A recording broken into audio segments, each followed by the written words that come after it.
Hi friends, welcome to another episode of Osmosis. We've now experienced a whole host of business leaders and characters that we've interviewed here. We've had former F&B CEO Michael Jordan, we had the CEO of Retail Capital, Carl Westweg, we had the doyen of Black Business in South Africa, Dr. Richard Maponya, and a series of others. Today's conversation I'm really excited by. One, because I'm joined by a dear friend, and two, because it's a conversation that is not often linked to what we talk about in our lives as entrepreneurs, but it's really important. Today we talk about wealth. What is it? How do you accumulate it? And how do you manage it? And to help me with this conversation is a dear friend, Mike Fannin.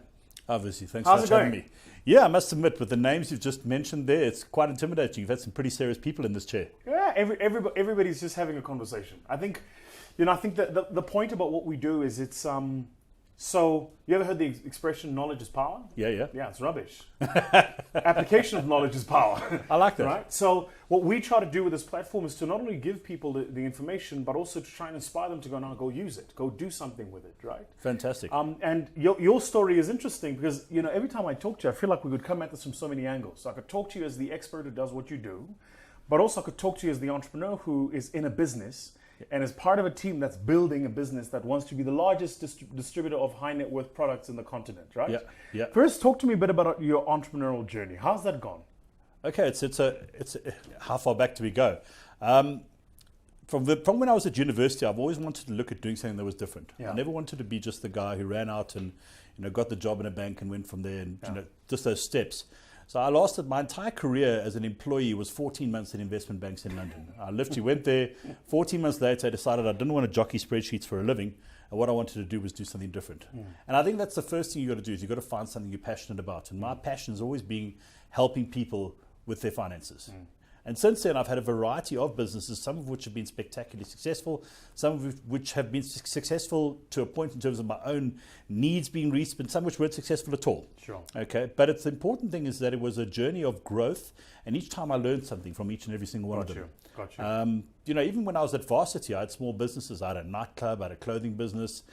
Some were pretty exciting, some were exciting for the wrong reasons, but each one you learn a couple of different things from them. Right. So, in terms of where we are right now as Carrick, Carrick is the culmination of a whole lot of partners, of all of our journeys, of all of the things we learnt in our various careers coming up to now. And we've kind of put it all together to build something where we're trying to make an optimal offering in terms of a financial services offering that really meets the needs of what people are looking for. We spoke a little bit earlier about the fact that there's a lot of things out there selling product. We don't want to be in the business of selling products. We actually want to be giving advice, sitting down with people, really understanding what it is they're looking for, and then going out and finding it. I might not have it on the shelf, but I might know where to go and look for it. Got you. So you do a lot of, to the point, a lot of advisory work, particularly to people who are either high net worth or looking to become high net worth. Yeah, most definitely. Talk to me a bit about when you're an entrepreneur, what are the three most important things you should have top of mind when you're thinking about how to begin the process of accumulating wealth? Okay, wow. That's a broad topic. I think the first thing as an entrepreneur is you've got to realize is this is going to take some time. Right. There's a speech that Jack Ma from Alibaba gave a couple of weeks ago where he said, if you're planning on getting out in 3 years, it's going to take you 5. Yeah. If you're planning on 5, it's going to take you 10. Yeah. There is no fast route out of this. Yeah. A lot of people see entrepreneurs as these guys who are wildly successful. They've got money, they've got cars, they've got all these things, but they don't see behind is the pain and the long road it took them to get there. Yeah. So the first thing as an entrepreneur that you've got to realize, it's going to take you some time. Right. Find something that you're passionate about. Okay, it's your first take. I think the first steps before you get into the nitty gritty, it's the 3 Ps: passion, people, and persistence. Right. Passion, you've got to have something that you are truly, truly passionate. You want to do this because there's going to be a number of days where you get out of bed and you think, I just can't go in today. Your business isn't growing as fast as it could. You've got cash flow problems. You've got all these things against you. And without that passion for doing it, you're not going to be able to go pull through. The second thing you want to be really looking for as an entrepreneur to start creating what you need people. It's what people are you getting around yourself, who you're working with. And there's a saying of, get the right people on the bus and then decide what you're going to do. It's not necessarily about the product. If you're surrounded with the right people who are committed to that passion I spoke about earlier, and you're all single-minded about hitting it, then you're going to find somewhere you're going to get towards your goals. You can have the best people in the world, okay, but if you're not unified in terms of a passion, you're not going to get there. So get the right people and even try them in different roles.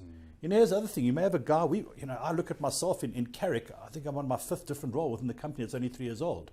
Because there's been things that I've been good at and needed at the time, but we've also been flexible enough to move me and use my skills where they're most needed. Right.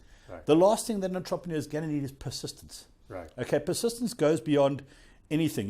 Somebody said to me, I imagine it's like giving blood. And they say, how much blood are you going to give? And they say, everything I've got. And I say, it's not enough, because you're probably going to have to borrow some as well. Okay? and that's the part, when you're going through hell, keep going.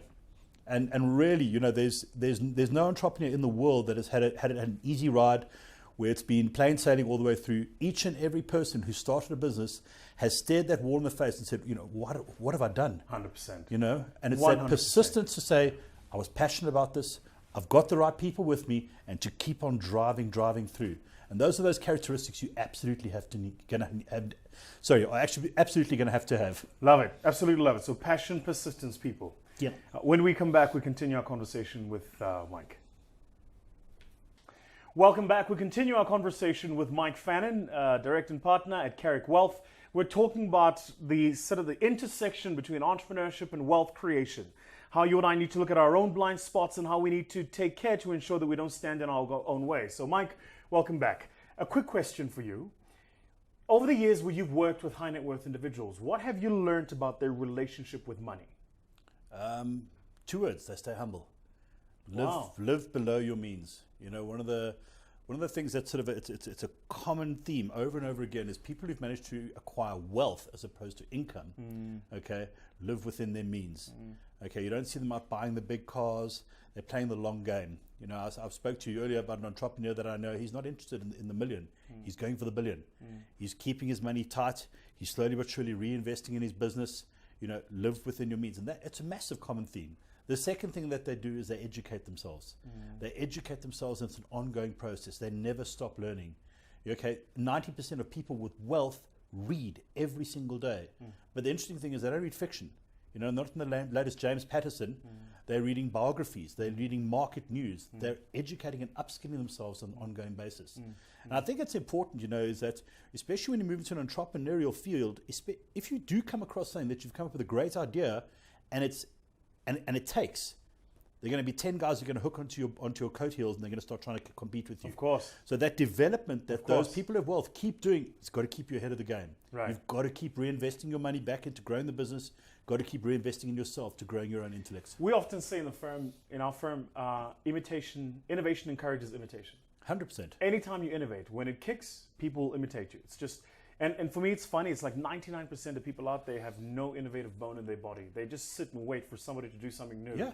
And then they're going to copy what the other person has done, right? And you know what? Don't get angry about it. It's flattery.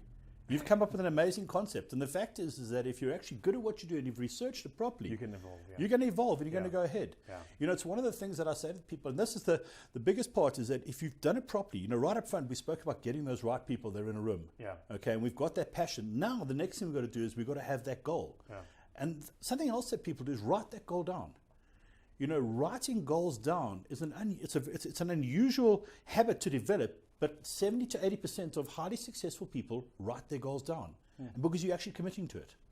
Now, in writing that goal down in an entrepreneurial space, that's called a business plan. Okay, and you'd be surprised how many people I meet who start businesses and are in their second, third, or fourth year and still haven't written one. But that business plan not only gives you a track of what to do in terms of growing it, it'll also tell you what happens when you've got opportunities, when you've got threats.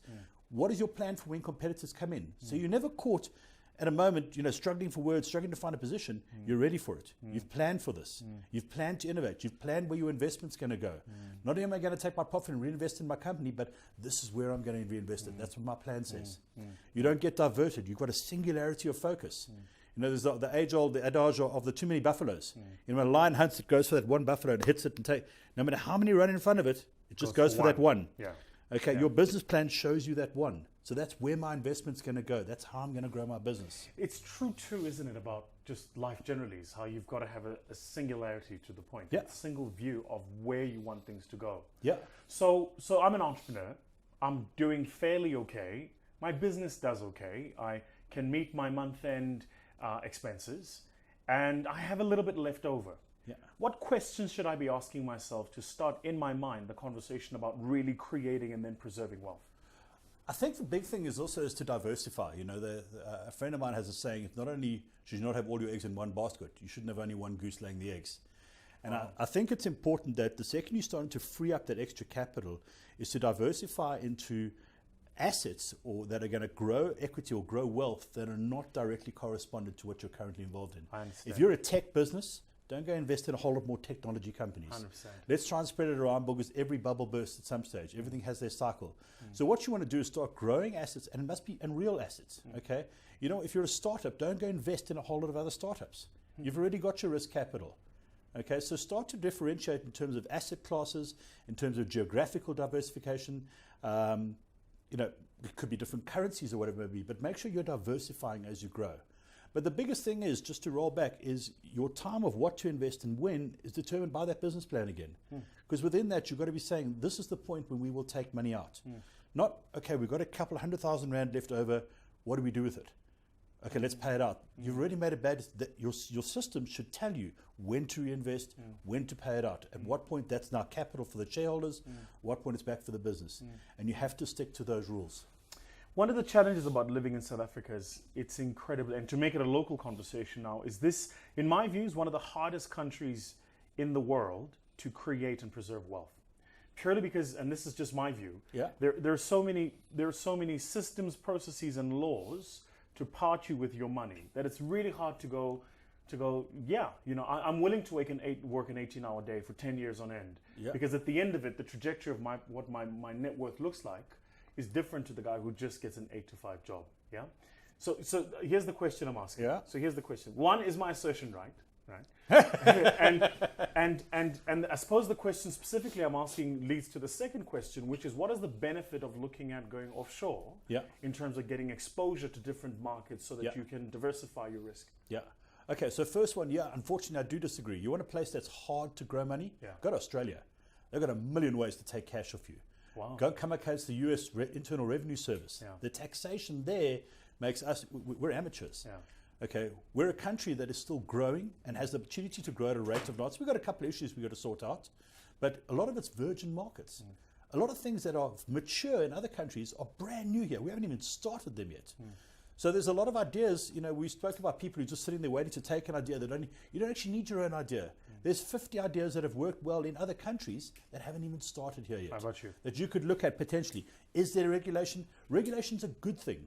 We run towards regulation because regulation keeps the cowboys off. The guys who are going to follow you, it gets rid of them. If you're running a legally compliant business within the law, okay, and you're doing it properly, it'll take a little bit longer to get up there, but that regulation actually protects you from the day tripper who's going to try and take your money off you. I understand.